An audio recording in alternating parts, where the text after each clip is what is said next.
Hey everybody, it's Jonna. I wanted to talk a little bit today about a show I rewatched recently. It came out a year or two ago. It's Fargo Season 5. This is the cover of the DVD box. And I haven't watched any other Fargo series. So I haven't watched Fargo since the film, which I was probably way too young to watch, but I did. And I love this series. I love it. Maybe I started to watch it because Juno Temple and John Hamm and Joe Coy and Lamorne Morris were in it, and I love all of them. But there are also lots of other really wonderful actors. Some of these characters are the sort of the porcelain doll version of our characters from the show. And it's a really compelling story. I don't want to spoil it. Like, sometimes I go into spoilers, but I don't want to spoil it for you.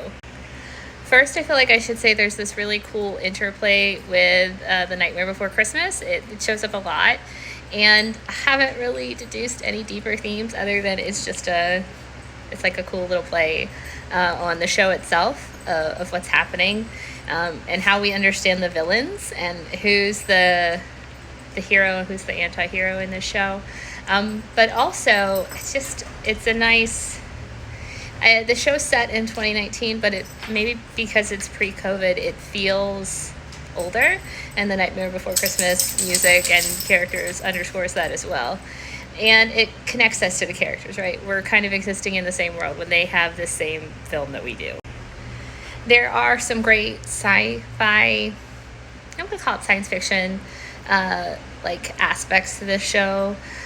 There's an older, like, very mysterious and kind of scary man whose story is woven throughout the show, and it ends with this very powerful message about forgiveness, forgiving others, forgiving ourselves, and how we make space for that, and how when we've forgiven ourselves we can help others do the same thing.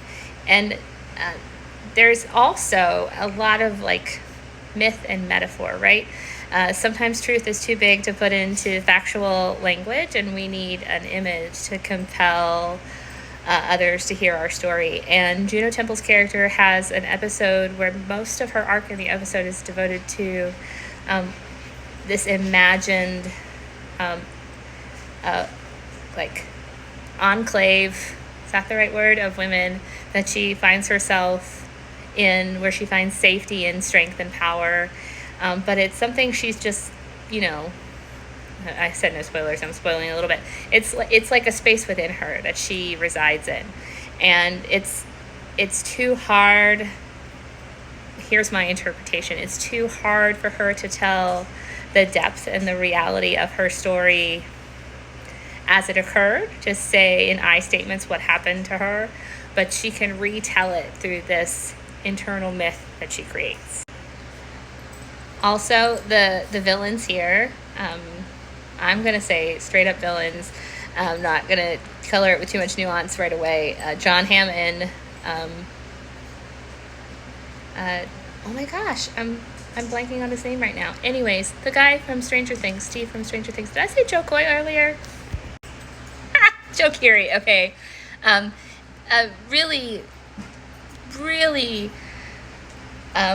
like painful and tender like story around father-son dynamics, and not entirely villains, right? Like the really scary parts of the movie are when the bad guy has shades of gray, and I think we see that a little bit here. We see a man who's John Hamm's really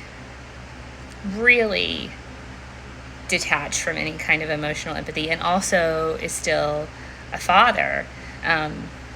And it gets darker as we go along, for sure. I think my favorite part of this show, though, might be Jennifer Jason Leigh as Mrs. Lyon. You can see her right down there in the lower left-hand corner.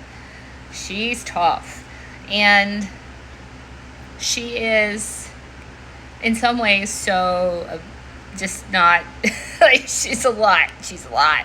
But she's a really powerful figure. Again, these characters are in so many ways shades of gray, and the character that Lamorne Morris plays up here in the top left-hand corner, this little figurine of him, he's such a dear and sweet character as well. There are so many dynamics here, and again, it's a powerful story. I watched it week by week when it aired and just thought of it recently to come back to and look at some of these elements. But what I really want to underscore here is sometimes the story is too hard to tell. And so we find other ways to tell the story. And